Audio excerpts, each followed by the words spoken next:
I'm here in Lebanon in order to hear from the Lebanese government.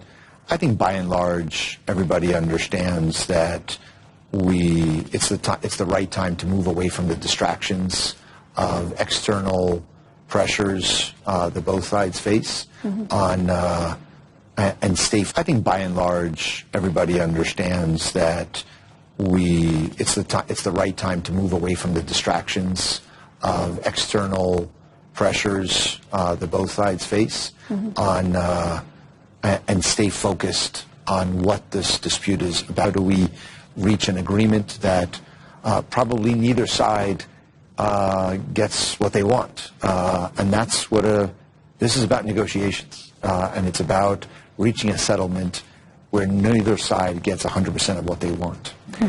So I think that I'm pretty optimistic, and I hope that I'm trusting and confident that there'll be a unified position in Lebanon, that there'll be a unified position in Israel, and that we'll be able to move forward. One of the most remarkable part of this process over the last several years has been the imagination of the media coverage of this issue. And I have to say both areas that you just mentioned were news to me. I was not aware of those proposals or offers, so neither one is actually accurate.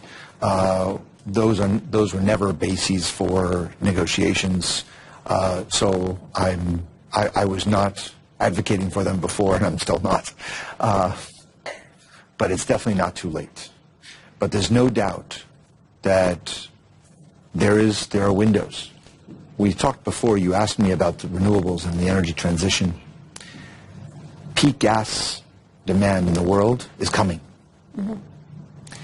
We still have probably in the 20-year range before that becomes a real effect in the market. So not reaching an agreement means missing out. There's no later anymore. This is the later. This is the last minute. The negotiations now for Lebanon that Lebanon has to consider. I don't worry about the politics or the politicians or the leadership. People in Lebanon today, what I would add, my advice to people in Lebanon, focus on not what you're missing, not what you may lose if you compromise. Think about what you gain. You're not at 100% now and losing. You're at zero now. The gas market in the Eastern Mediterranean all around you went from nothing to everything.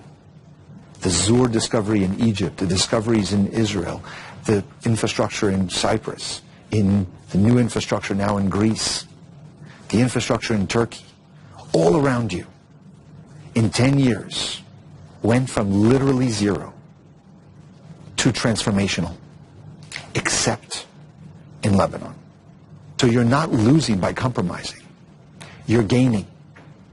You're gaining new investment of foreign exchange into the country, of bringing some of the largest companies in the world to invest in Lebanon, to have a hope for a future of economic activity, to instead of having only 4 hours of electricity a day, having 24 hours of electricity, instead of paying exorbitant amount of money for those few hours of electricity, having some of the lowest rates in the world,